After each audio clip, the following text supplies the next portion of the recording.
Welcome in, everybody. I don't even I wish we had some sort of intro or some sort of beat drop because I don't want to welcome in everyone. Forward down the field. Yeah, No, that's terrible. No I, one was for sure. I mean that's the vibes right now. We're That is just the we're right just now. trying to laugh at something, have some fun, bring a little joy into this Honolulu Blues podcast. But nonetheless, we got our boy Nick back, and perhaps that might have been a mistake since last week we won, and this week not so much. But we'll see how things go against Seattle. If we can take down Seattle this week, Nick will still have a home here. But if not, he might be in a temporary timeout. So. Julius, what is going on, my man? I see you got the Lions hat memo. I like that we're all rocking white hat, gray, and looking like camo hat, Julius. Yeah, we got a nice little blend. You know what I'm saying? We keep the Detroit Lions merch. I don't know why, but I'm doing okay, man. I'm doing okay. I got a lot to let out. I'm sure we all do. Because yesterday started out as something and ended as something else. So whenever that happens, we got to talk about it. So I'm happy to be on. 100%. And we are always happy to have you on. But tough loss this week. Honestly, it got worse as this game ended because we got the news of Tracy Walker, torn Achilles, out for the season and maybe even like a game or two next season. I don't know. But Achilles injuries have been a little bit different this year. We've seen how well Okuda's been playing. So thankfully, I'm not writing off Tracy Walker saying he's never going to, play football or have a, decent career again. He could still bounce back, contribute. We're seeing Okuda do it. And then we're going to get another test in Okora when he comes back sometime later this year, hopefully, knock on wood. And then we had our boy DeAndre Swift. I'm thinking, Nick, 2 weeks, he'll miss the 2 Seattle Patriots game, bye week 5, and then come back for Cowboys game. I feel like that's about the break timetable. Yeah, I see something like that. It wouldn't surprise me to see him gone until after the bye week, but we'll see. We'll see. We need him, but I don't have any insight on how long he's going to be. Miss some time, right? I believe that's what Schefter reported or Rappaport reported. Like, DeAndre Swift's going to miss some time. Well, all right, great. Well, what is some time? Is some time, like 2 weeks? Is some time a couple practices? Give me at least 2 to 6 weeks so I know that time frame. Sometime. Is that until next year? What is a sprained shoulder? So Tracy Walker, that hurts a lot, though. That hurts almost even more than DeAndre Swift. As bad as we need DeAndre, that Tracy Walker injury is brutal. And we've seen James Robinson come back 9 months after an Achilles tear, and he's just kicking ass, taking names over there in Jacksonville with the Jaguars. So, I don't know. Well, Tracy Walker, he'll be great. He'll be back next year, and he'll be phenomenal. Hopefully we re-sign him because he was on a 1-year deal, I believe. So we'll see. Was he? I thought we re-signed him. Yeah, I thought we re-signed him to a 1-year deal. Well, maybe I'm wrong. I could be wrong. I don't know. I'm trying to pull up some safeties that are still on the block. I believe it was a 2-year deal. It was a 2-year deal? Okay. Eric Weddle, he's still out there, right? What's Ed Reed doing these days? Anyone know? Weddle, I think Weddle got signed. Eric Weddle? No, that motherfucker retired. There's no. He retired. He won. He was with the Super Bowl. Played 1 game with the Rams to win the Super Bowl. That little crazy bastard. Man, that's Troy Polamalu. I wonder what he's doing. He might be able to come out. You know what I mean? I don't know. What are we talking about? What are we looking at right now? I mean, Tracy Walker. Julius, talk about Tracy Walker. I mean, losing Tracy Walker hurts. I mean, Juju Hughes didn't play bad, though, in his stead. I really like Juju Hughes, actually. I think he's the one that got burnt on the touchdown play, though. He did, but, I mean, he's a backup safety. I mean, I'm pretty worried. I'm not gonna front. I mean, I'm worried. Not only I'm worried about Swift, I'm worried about Amon-Ra because when Amon-Ra and Swift got hurt in the game changed. Yeah. The Lions offense wasn't we're not going to score every drive now because that's what it starts to feel like when you got those guys, in full engagement. But I'm worried about the injury bug that's floating over us. DeAndre Swift, man, inevitable. Every year.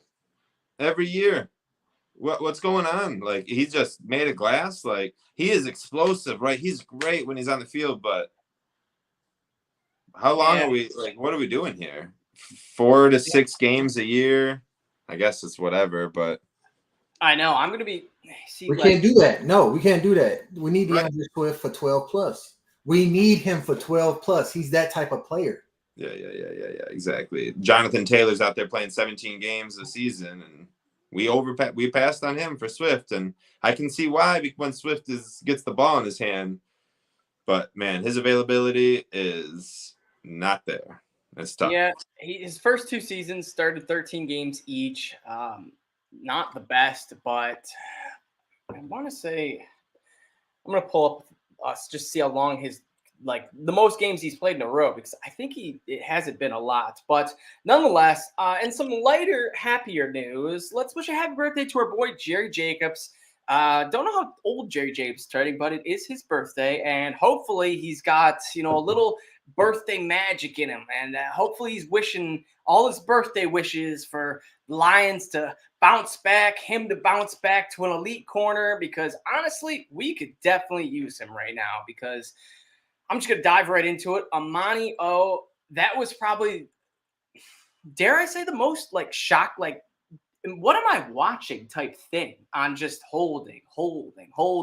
And then finally that last play, I told you, Nick, I was listening to it, so I couldn't really see if he actually was getting a grab of Thielen. But a couple of my buddies were saying it probably could have been called. And it made me believe that Amani O outsmarted these refs. He said, you know what? I'm going to do 4 straight holding plays. And when the 5th one really matters, I'm going to hold again. And there's no way the refs will throw 5 straight penalties on me. Sure enough, they didn't. So it kind of worked out at the end. But Nick, could you, our boy Amani O, Mr. 6 interceptions last year, led the Lions, not elite lockdown cornerback, but much better than what he's done these last 2 weeks. So I'm just going to ask you this straight out. Has Amani O lost it? It's I don't know if he's lost it, but he's misplaced it, is what I'll say. So AJ Brown roasted him to start the year. Jeff Okudah had to step in, and Big Papa had to walk in and just put AJ Brown down. By week 3, we weren't even putting Amani O, who had 6 picks, 3rd in the NFL last year. We weren't even putting him on Justin Jefferson. We started the game. We said Okudah is the better cornerback, and he is. So shout out Jeff Okudah, who is just stepping up big time. We'll get more into it. But Amani O is now being placed to the second. But what really, really, really, to me, man, this just shows how the refs will freaking do something to target Detroit. What other team you ever going to see something like this? Maybe the Raiders and the Browns, because NFL refs do stuff like this, and it's weird. It doesn't surprise me. It was horrific and putrid to watch as it was happening in front of my face towards the end of the play, towards the end of the game, when he did get into that little one-on-one with Adam Thielen before on that last throw. Whatever, dude. He may have hugged on him, but there were countless plays. I have a few recorded on my phone of the Vikings doing the exact same thing. Patrick Peterson played the exact same type of game, had 0 calls against him. This was not Amani O being this bad. Amani O, and this is why they kept him in on the game. People were he needed to pull him, blah, blah, blah, blah, blah. No, dude, Aaron Glenn's got to be yo, dude, they are trying to get under your skin. The refs are right now. You need to go out there and just continue to play your game, and don't worry about it. You had 6 picks last year. Be you. The refs tried to get him down. He bounced back on that big play to get us that ball back on a big 4th down against Thielen, who had been ripping him up over that drive. And I don't want to sit here and say Amani O is out and gone and done for the year or anything of that nature. He needs to be all right. That same referee group will not be our referees again, maybe until later on in the season, but there might be some more eyes on him now, because that might open some doors to some other referees to be paying attention. He just needs to continue to be himself and play the number 2 cornerback position. You are the number 1 cornerback, and you had 6 picks. Play the number 2 now. Play the second best guy on their team. That'll be okay. So I think it'll be fine. I think so too, and especially like I mentioned, once Jerry Jacobs comes back in, and we have 3 solid cornerbacks, and then help over top. Obviously, losing Tracy Walker stinks, but this will help out in the long run. I think, I agree, Nick. I don't think he's completely lost it, but it's not there right now. So, Julius, any thoughts on Amani O? Are you getting worried right now? Yes, I am worried about Amanio because Amanio is outside his comfort zone because Amanio is not a man-to-man coverage corner, and that's what he was primarily trying to do on Adam Thielen yesterday, and we saw the results. I've seen Amanio get burnt like that in prior seasons. That's not the first time we saw that.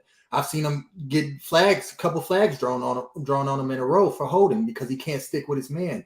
He's a good zone coverage corner who can attack the ball in short range. But as far as what we need on the opposite side of Jeff Okudah, he's inadequate. And I really can't wait for Jerry Jacobs to come back because I believe he's better at doing that job than Amani O is, to be honest. And honestly, I would be all for Amani O to get switched to safety with the loss of Tracy Walker. Amani O can they can put him at safety, which he has some experience playing in college and high school. Read zones all day, put him in that over the top zone, that 2-1 zone, let him, do what he's good at. And then we get Jerry Jacobs back. I wouldn't even be against Ifantu Malifonwu, the second-year corner who's coming. He's a safety now. They converted him to a safety as well. But I feel like I saw him stick with guys better than Amani O did last year and his little bit we saw from his rookie season. I don't know what they're going to do, but they can't just be susceptible to just getting tossed by Kirk Cousins at the end of a game like that in 50 seconds with no timeouts. Yeah, I agree. And a phenomenal pronunciation on Ifeatu Melifonwu's name because I probably said it wrong. Listen, Nigerian heritage, so I feel like it just came natural for me. Dude, it rolled off your tongue so sweet, like butter, dude. Golly. I felt like it was a play-by-play call. All right. Man, do a deal. honestly. Let's talk something positive. And that is the peak performer of the week. I'm going to go with my boy, Jared Goff. I felt like Goff was playing pretty darn good. He did, granted, he had an interception on the card, but it was that last, Hail Mary toss, which I don't really count. But all in all, Goff played pretty solid. He went 25 for 41, 277 yards, a touchdown. And ultimately, he was kind of getting the job done. He had a few nice plays.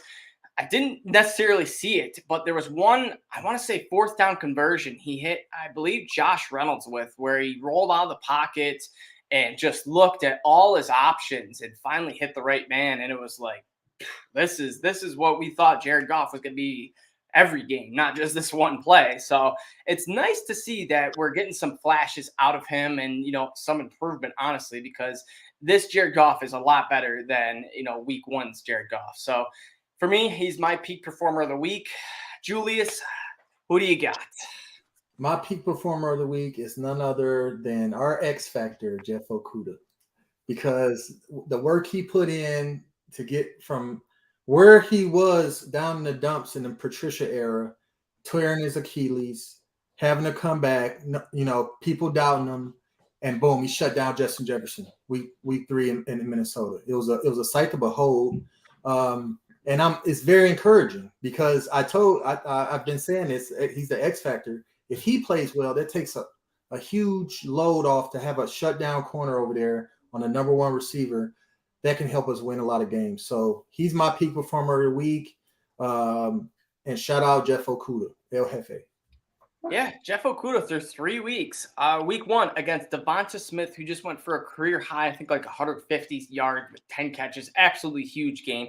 But week 1, when Jeff Okudah was carding Devonta Smith, he was held to 0 catches and 0 yards. Week 2 against Terry McLaurin, 2 catches, 22 yards.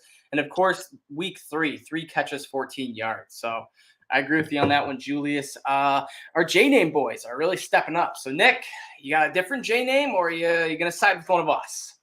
I will side with one of you guys, but my number 2 was another J-name, Jamal Williams. I liked him. 2 touchdowns. Obviously was thrust into the starting position, basically, and then thrust himself back 15 yards. swaggy. That penalty actually was fucking terrible. Like, we can't have that. Though it's weird that he's been doing that his whole career and now he's getting called for it. Just all seems kind of suspicious to me. But Jeff Okudah obviously gets peak performer of the week this week. I mean, you shut down Justin Jefferson, who is quote unquote the best receiver in the game. Cooper Kupp's good, but Justin Jefferson's the best of the best. Shut him down to 13 yards. My fantasy team was not too happy about it, but my Lions side was super happy for it. So let's go Jeff Okudah. He definitely gets peak performer. Are we writing down our peak performers every week, by the way? Because if not, start doing it. But I could name them. It was like week 1, I'm pretty sure was Amon Ra. Week 2 was definitely Hutch. And then week 3. You two picked Hutch last week for sure. I picked Hutch last week. I think week 1 I did pick Amon-Ra St. Brown too. Yeah. Okay. Or maybe it might have been Swift. Actually, no, it was Swift. That's what I thought. Yeah. Swift was by and large the peak performer of week 1. Yeah. So let's write these down real quick. Someone write these down. I don't have a pen and paper. Swift, Hutchinson, Jeff Okudah wins this week 2-1. Then keep it by the computer, and we'll run the list down at the end of the year. See who the peak performer of the year was. Yeah, you know? There we go. There we go. I like it. Live on air brainstorming, ladies and gentlemen. Live on air brainstorming. 100%. All right. Enough of the good stuff. Let's talk a little more bad stuff because there's a lot of it. Honestly, it was like there's plenty of stuff. The defensive line, we'll start there, was just not the best. We got to start with the coaching, dude. Why are we putting this off? We got to talk about this damn coaching. All right. I'm done waiting. I'm jumping out of my body just trying not to talk about it right now. You see the title of the episode? What? No, I didn't. And he admitted it. And I'm glad he admitted it. But Dan, go for it. Dan doesn't go for it on the last. You go for it 5 times, and this last time you just decided not to.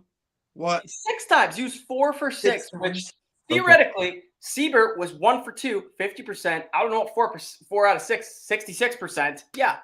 Come on, use your percentages, Campbell. Yeah, and we saw Greg Joseph miss twice from the exact same spot. Both of them right. There was some crazy draft happening. Yeah. All the Viking fans were waving their arms like or something. Like right as Siebert went. Why is Siebert on the team? And where the hell did Patterson go? First and foremost, Patterson is in Jacksonville going 3 for 3 on a winning team. Dude, straight murdering it, and he didn't miss a field goal for us, but he didn't have the strength. Yeah. Oh my god! So now we're stuck with Austin Sever, where we might as well never kick a field goal.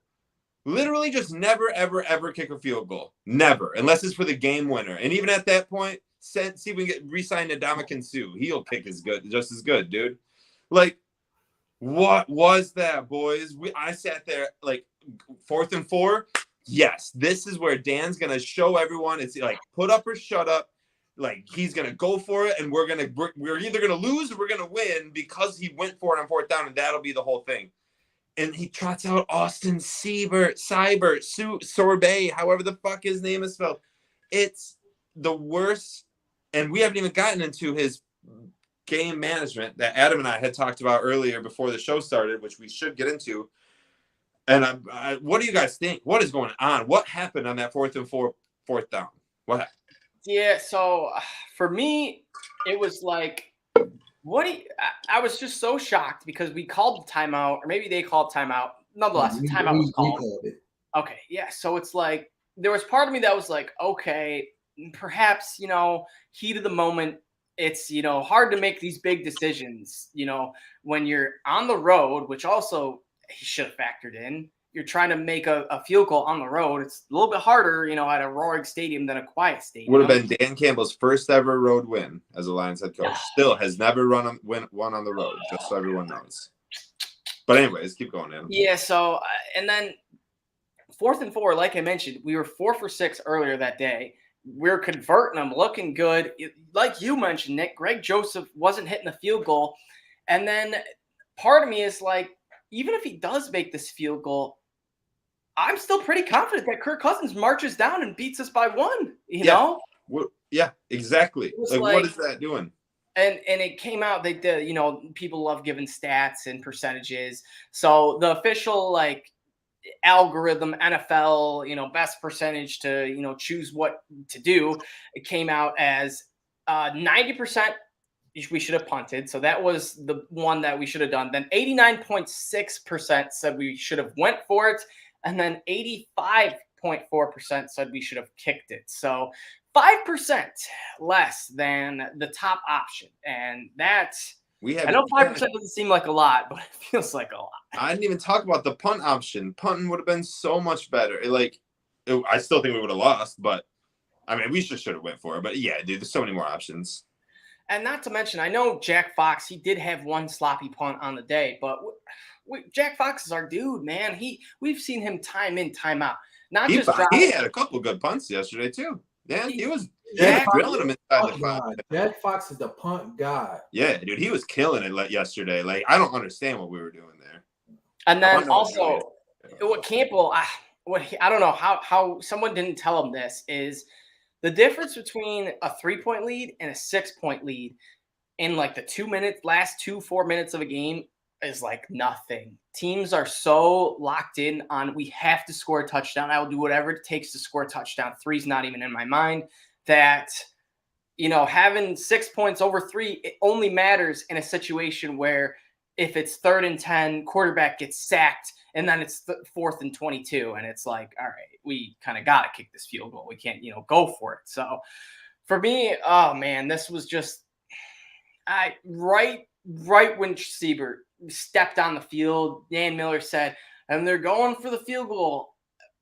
Not just my heart, but I feel like every Lions fan was like, no, we just had like a That's So Raven futuristic moment. I don't know if you guys know what show I'm talking about, but some of our younger viewers do, where this girl just sees the future in the TV show. And it was like every Lions fan was like, whoosh, oh my God, we lost the game. And that's exactly what happened. And not to mention, Seibert missed one earlier that game where he gonged it. And it's like anytime someone hits a post, that's just I don't feel confident in my kicker if he's like hitting the bar. You know, there's something funky about that. But ultimately, this is a big stain on Dan Campbell's resume. And honestly, this is one of the like circumstances that the Lions season takes a turn for the worst. Dan Campbell could be out the door. And it's tough to say because it's so early, but these are the coaching mistakes where it's like, this was not a talent loss. We had the talent to beat them. Goff played well. Swift, you know, he wasn't there, but our backups played well.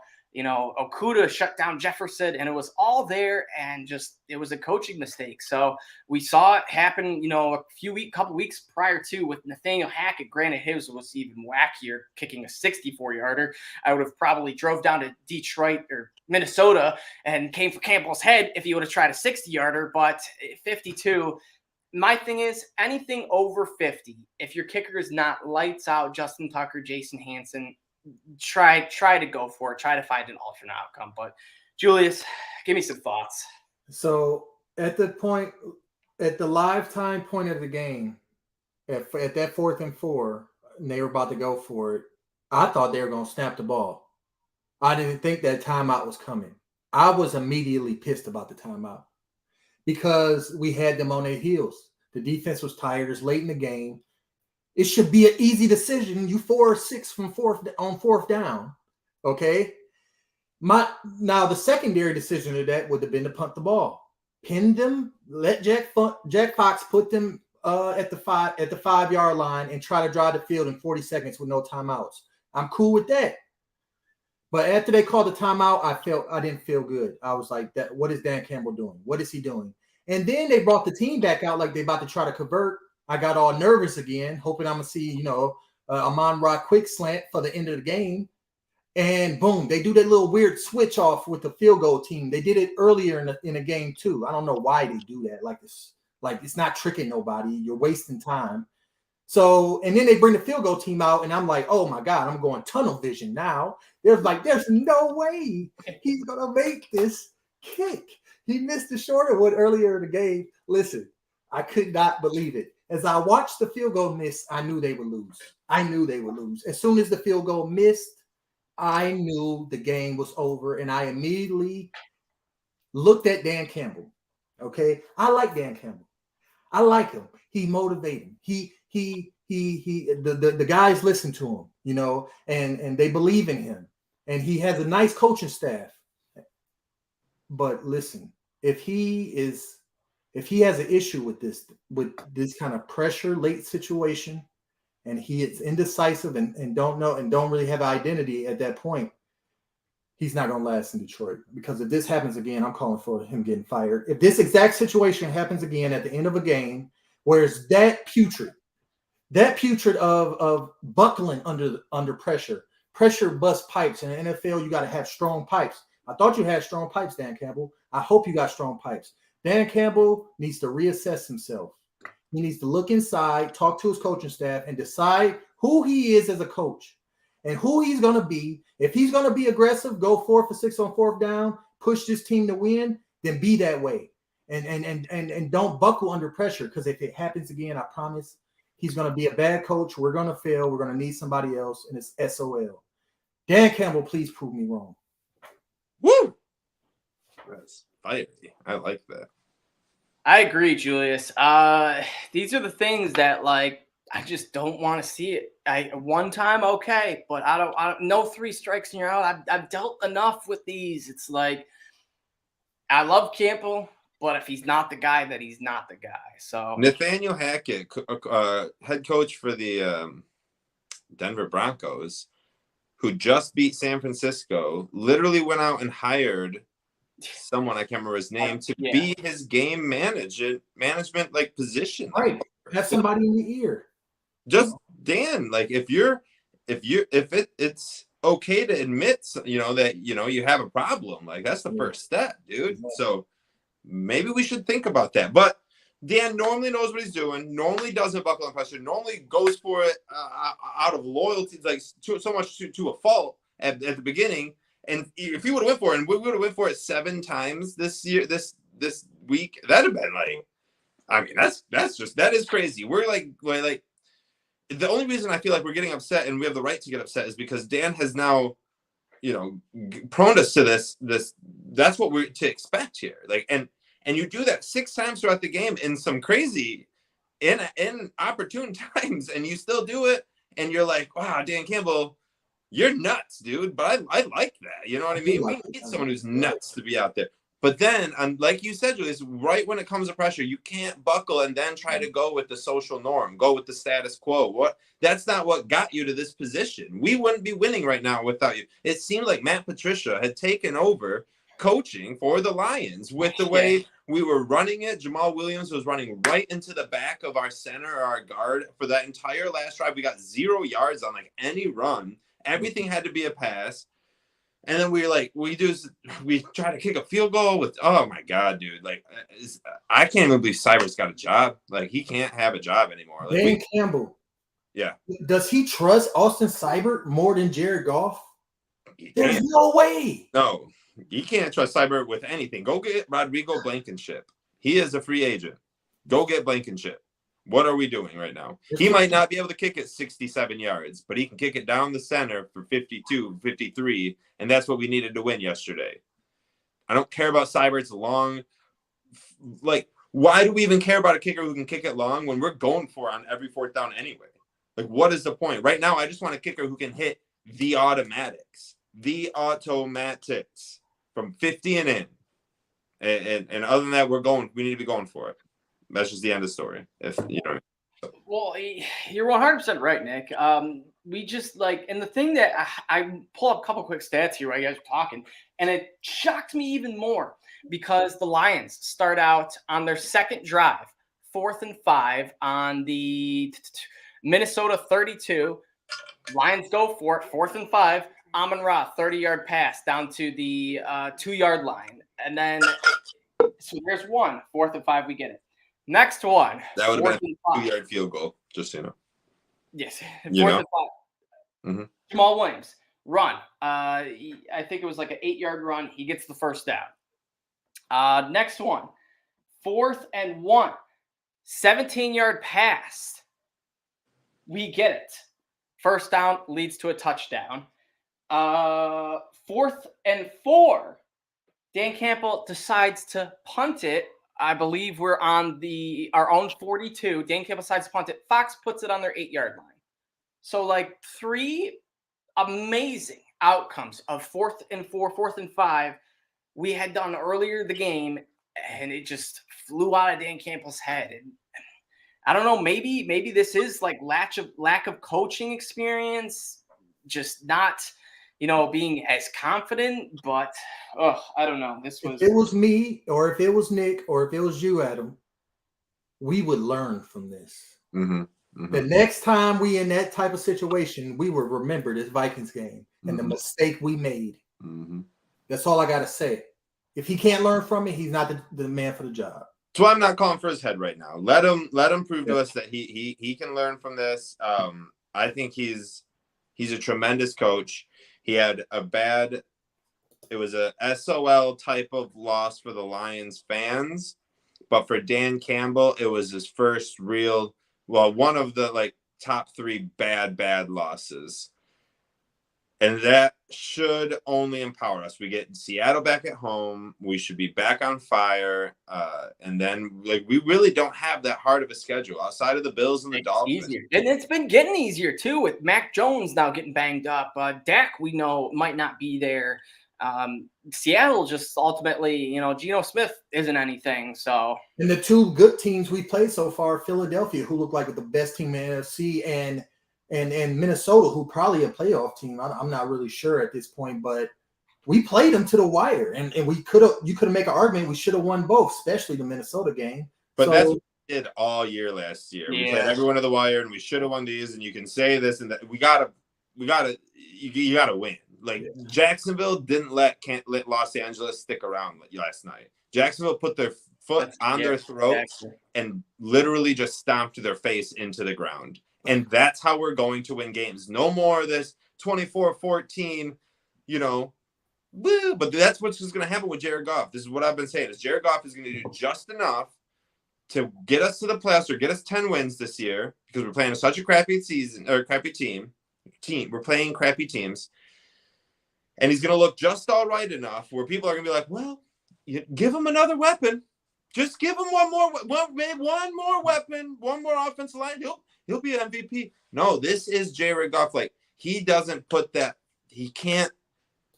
He just can't. He can't. And it's going to look fun with Jameson Williams out there and Amon-Ra St. Brown, and he's going to look like this amazing quarterback. But that's not true. We just have an amazing offense right now, and we are being dragged down by Jared Goff, being great catches by Josh Reynolds, Amon-Ra St. Brown, DeAndre Swift. All these guys are making TJ Hyatt. All these guys are making great catches. Jared Goff is not putting dimes upon dimes. He's throwing a few because he's a starting quarterback in the NFL. You should be able to do that. He is not a Super Bowl winner, and we have to know that. We have to know that at the end of this year. No matter what, cut him. No matter if he gets us 13 wins and a playoff win. This is like Alex Smith with the Chiefs. They had an amazing team set around Alex Smith, who got him to the playoffs year after year for 3 or 4 years. And they understood that it wasn't him. They moved on. They got Pat Mahomes. I'm not saying whoever we get can be an elite quarterback because of the team that's surrounding him. And you know what's good about this is, honestly, if you think about 10 years ago, a quarterback having, there's no one that stands out to me, a quarterback having a good season, and it just wasn't quite enough. It happened with some coaches. I know one of the Chargers coaches where they went 11-5 and they just cut him. But we've seen this the last few years now with Jalen Hurts and Carson Wentz. When they saw that snip, they got Wentz out of there. And then, like you mentioned, Nick, Alex Smith with the Chiefs. Alex Smith with the Chiefs. Super similar situation.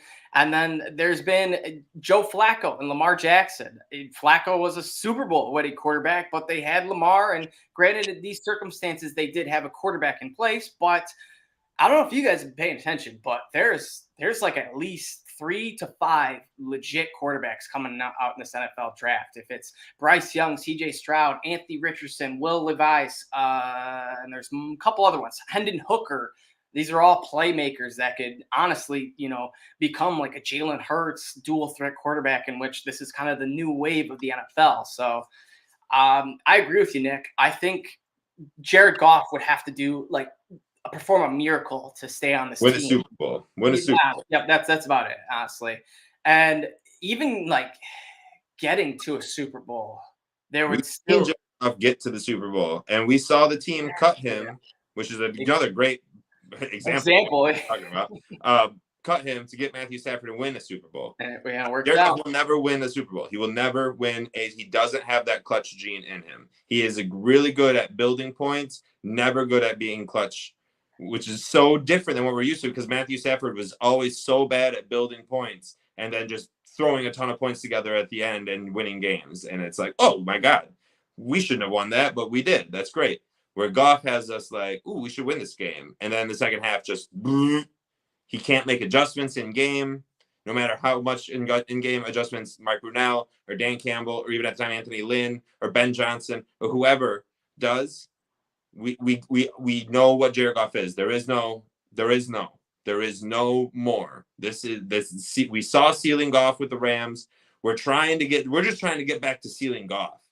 And we're just trying to get back to 54 points a game, Jared Goff. That's what we need. At least once.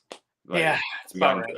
And I will say, even if we don't look to the NFL draft, there's going to be names. Obviously, the biggest one right now, Lamar Jackson, didn't sign his contract. It's kind of looking murky. And the Lions were in his freaking...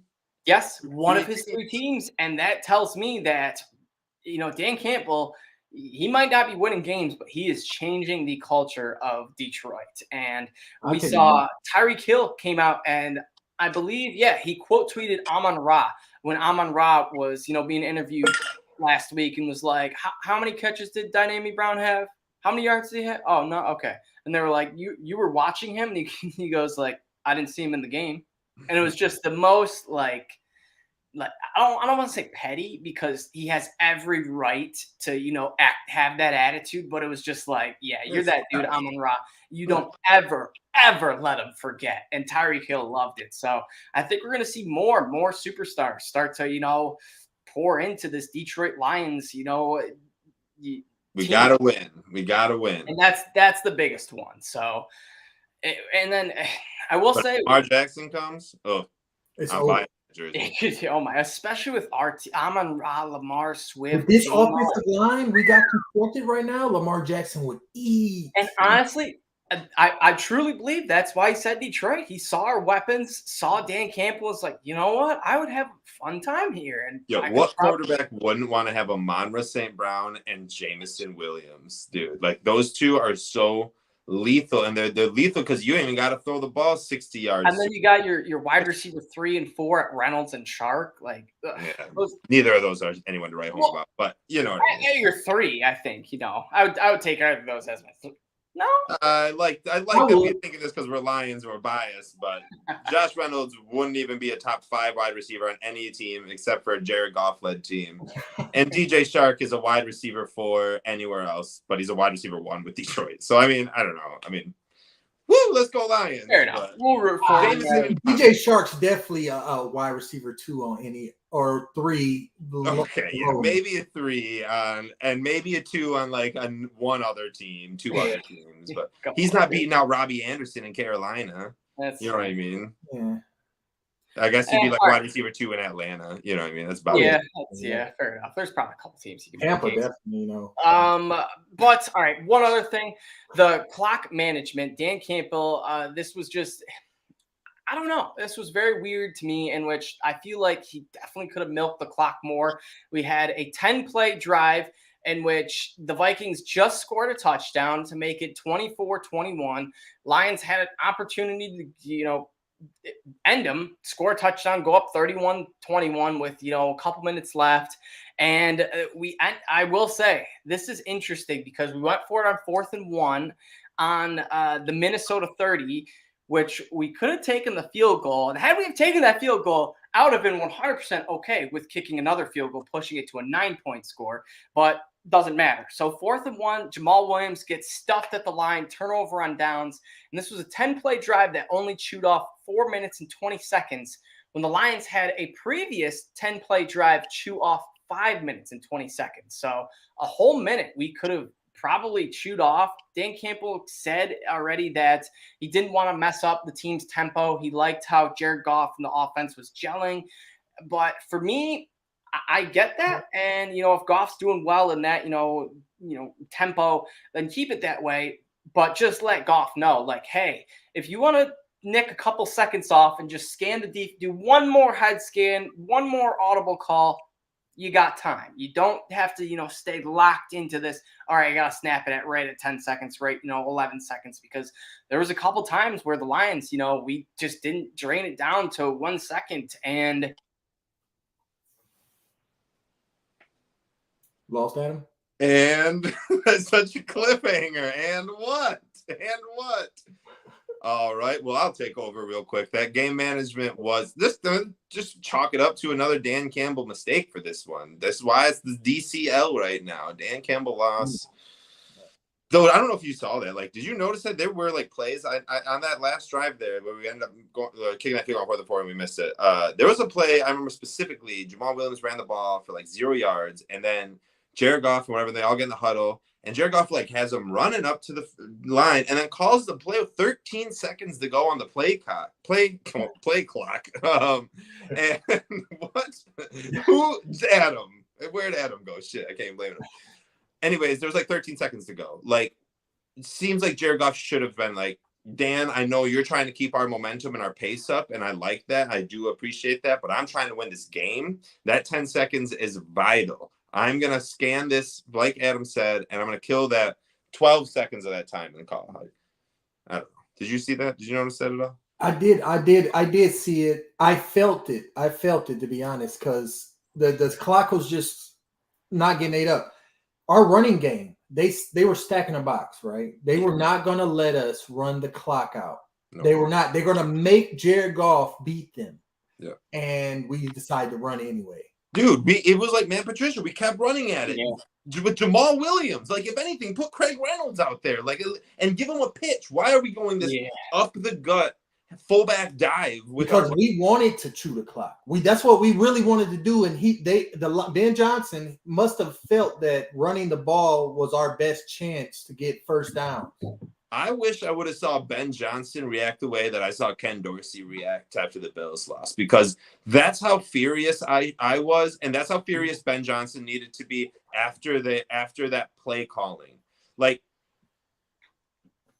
Those runs were not it. They were not it. Luckily, Goff was bailing us out on every third down and getting the first down and moving that to make it a 10-play drive. But realistically, Ben Johnson messed that up, and I can't have that. Ben Johnson needs to be better. Same with Dan Campbell. Yeah, man, it was tough because this was a thing where, this is simple, not mistakes, but things to execute. And I feel like the Lions, like you said, Nick, we were just trying the same thing over and over and over. And it's so many people don't know the saying, doesn't work first time, doesn't work the second time. Probably not going to work the third time, So I don't know why we didn't do a bootleg, allow Amon-Ra, our best receiver, probably, I'm not going to say the best receiver on the field because it was Justin Jefferson, but one of the best receivers in the NFL and space openers, space getters. I don't know what the word is there, but he gets space. So why not let Amon-Ra try to get open? Because the dude's, granted, he has had a couple drops this season, but we know him as Mr. Catch Everything. I don't drop passes. 8 catches the last 8 games, 6 already this game, and we just didn't really look to him. And honestly, on a 4th and 1, or maybe it was a 4th and 5, we did look to him earlier that game, and it was either a 17 or 30-yard gain down to the 2-yard line. We scored a touchdown off it. So. And if your idea is you don't want to pass the ball, that's why we're running the ball, obviously, right? But you still want to get the ball in Jamon Ro's hands. There are jet sweeps. you should have 2 or 3 different play calls where you have Amon-Ra and the running back in the backfield at the same time and have them doing different things. We need to have, and it's like, well, we don't want to show all of our plays this early in the season. I don't give a fudge. Win the dang game. Win the game pull out your Super Bowl trick play in week 3 to win this game and then figure out another play. You are a coach. Go find another play for week 4 and on. Like, why were we running the most vanilla offense in the most crucial part of the game? After we ran this perfectly well executed offense until the injuries really hurt us. But then we're pushing Swift out there before Swift should have even been out there. Like, he did help our team, but like realistically, put Craig Reynolds or just leave Jamal Williams. We instead of just not having Swift go this week and maybe next week, we now maybe lost him for 4 or 5 weeks. It's terrible. That is terrible. That's a great point. And all practice, leading up this game, Campbell he was limited and saying, we're just being cautious. We're just, making sure he's good to go, but he's going to be good to go. And it led a lot of Lions fans to believe, okay, Swift's like 90, 95%, maybe a little less. When in reality, he was like 60, 70%. Not even. He didn't even start the game. He wasn't even on there in the first drive or two. Terrible. Yeah, and it's like, so when you're not starting the game and you're not, getting touches early on, it's like, just shut him down right away. And then the first touch he gets, he comes up limping. Big limping. And I'm like, okay, now he's got to be done for the rest of the game. Second half, run him back out there. Dude. I mean, I get it. He was even at 10%, he was still the most electric player in our backfield for sure. But you just it's a marathon. And I mean, I guess I was just saying that they had to win that game. So I guess maybe it's not a sprint every single week. I don't know. It's such a hard call to make. I'm just sad to see Swift be injured. I will say, if we're, going to look at something positive, if you were to tell me Saturday, Jeff Okudah is going to lock down Justin Jefferson, but you guys are going to lose the game, I would have taken that right away. But yeah, especially after the way we've ran Jeff Okudah's name through the freaking mud. Oh, I know. We have so much Okudah slander where if anyone decides to go back, dude, they'll just roast us, especially if he becomes really good. But I love to see it. And you know what? Maybe, and I assume it's because he was listening to our show and he got motivated, and bada boom, bada bing, we created this cornerback, Okudah Island, as I like to start. We should really look up if there's a copyright to Okudah Island or like a website, because it's going to be a name soon. And if we're the first ones to jump on it, that's a cash cow. That's a cash cow. I agree. Julius, any comments? We're talking DeAndre Swift. Do you think he should have been playing in this game, or do you think, he should have just been shut down from the get-go? I mean, he was still the first half of the game before he got hurt his shoulder. He was effective still, and he was still a weapon, if not a decoy. It's hard to say when you got that kind of a talented player. You just want to play him, you just got that itch, put him in. But, it just depends on what the Lions felt. Evidently, they felt he was good enough. Now, after the injury, he should have been barred from coming back in. They kept, and you're right, Nick, he still had that juice. Even after he got hurt in the second half, he still had that explosion that Jamal Williams and Craig Reynolds just do not possess. God did not bless them with what DeAndre Swift has in acceleration. So moving forward, looks like he's going to be out a few. I like Craig Reynolds, though. I like him as a runner, and I wouldn't mind, if we started featuring him in our run game, as long as our offensive line get, right now we had Ragnow back, hopefully we can get Jonah back. But with this offensive line, we could be effective with a Williams-Reynolds combo, and even Justin Jackson. I mean, let's not forget about him. In the preseason, he looked great. We could have a 3-headed rotation coming in on people. Call the pull for Reynolds, and then call the counter for Williams, call the dive for Jackson, and keep it going. Give an end around to Amon-Ra, do what we got to do to move the ball. But we need to shut him down for a few weeks. Amon-Ra, I feel like he's more important to our offense than DeAndre Swift, because I feel like after Amon-Ra got hurt, Jared Goff didn't know what to do with himself. He started forcing the ball on these out routes.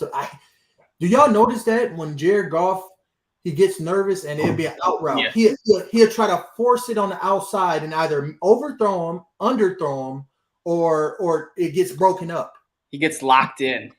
I don't know why he does that, but with Amon-Ra on the field, it seems like he does it less. Like he goes through his progressions a little bit more because I don't know if he feels like it's going to be open, but a little worried about the offense because our offense was the talk of the town the first couple weeks. But I'm confident our run game, we could sustain our dominant run game. I feel like we can do that. But the passing game, hopefully we get stuff clicking again. Yeah, I agree. And I will say Lions did cover for you sports bettors out there. So we're cover machine. Vegas just does not know what to do with us. But covering doesn't get you Super Bowl. So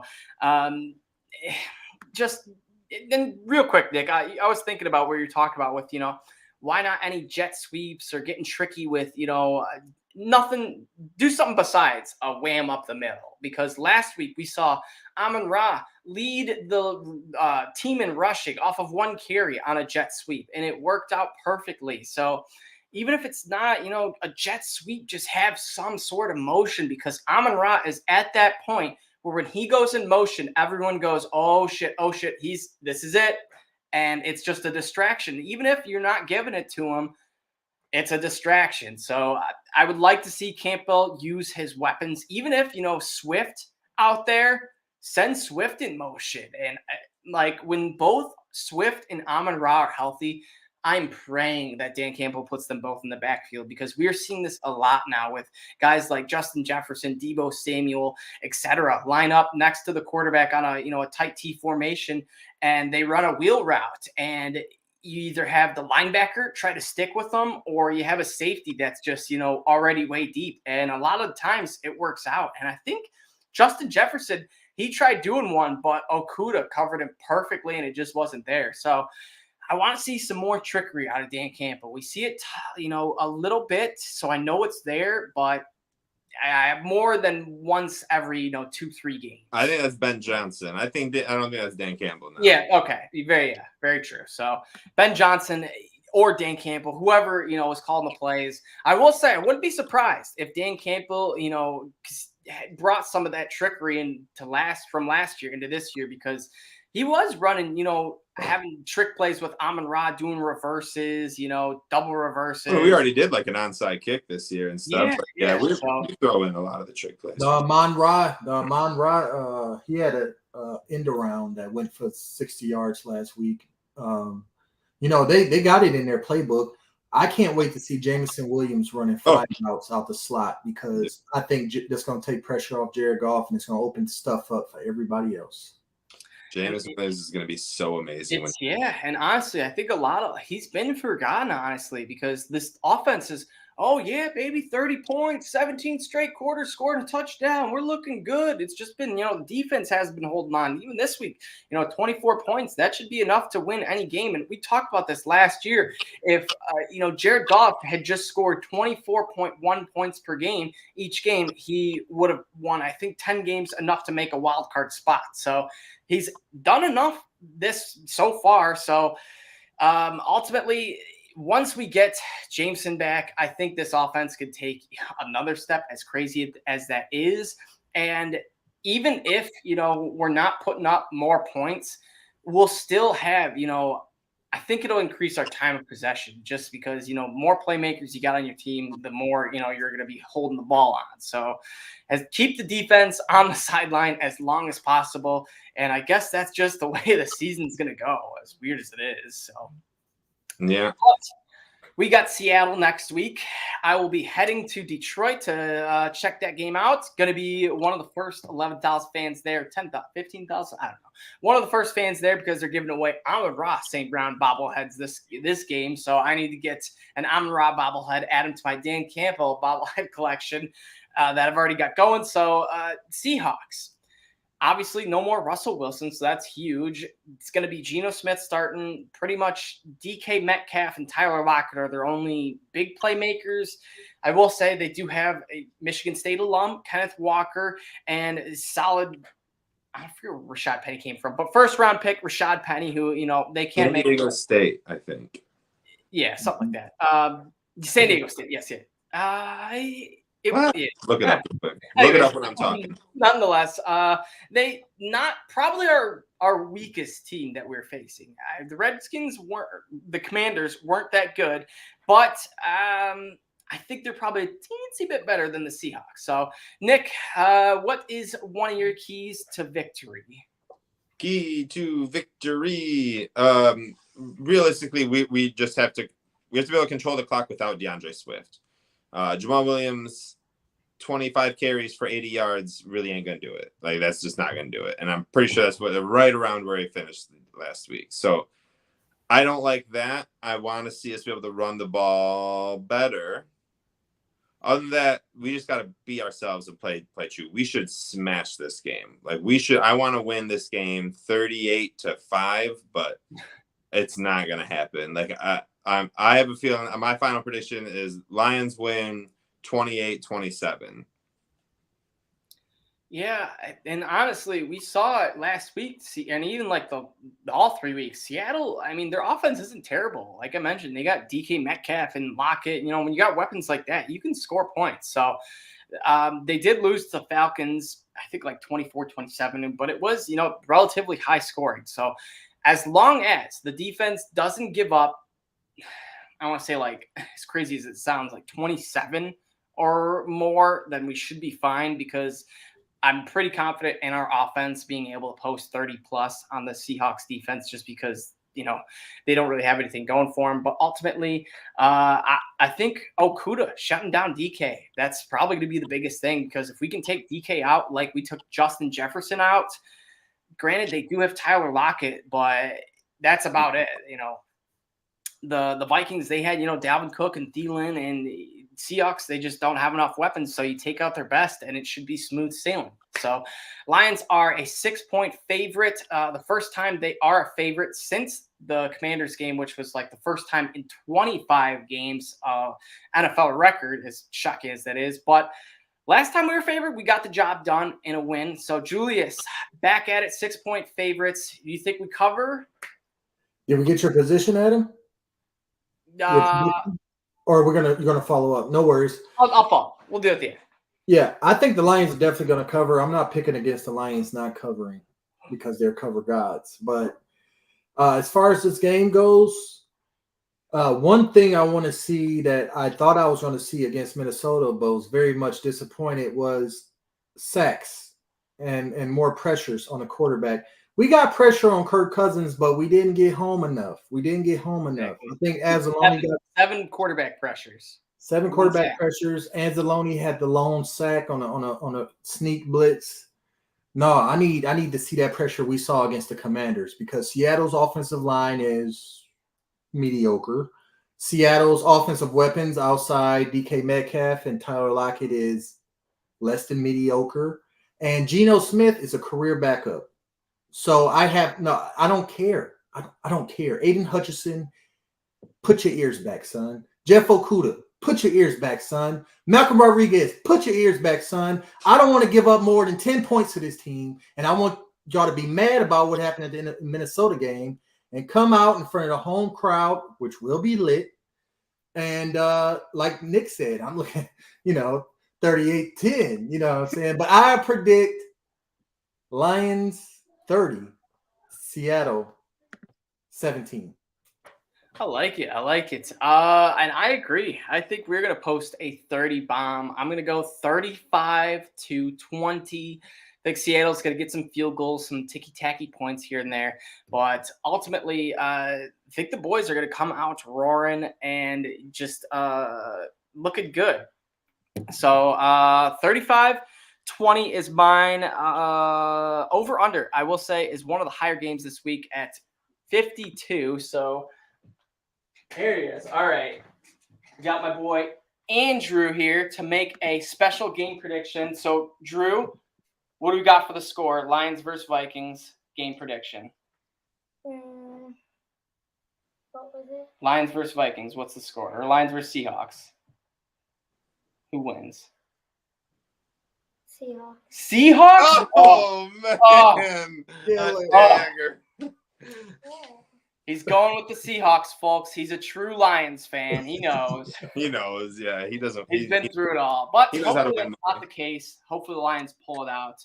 But, boys, I think that should do it for us. As always, you can check us out at Honolulu Blues _. You can check me out at Everyday FFB. You can check out Nick at Nick Faber NFL. And you can check out my boy Julius at the Fifth Top. As always, check out our Twitter because we got a DeAndre Swift jersey giveaway going.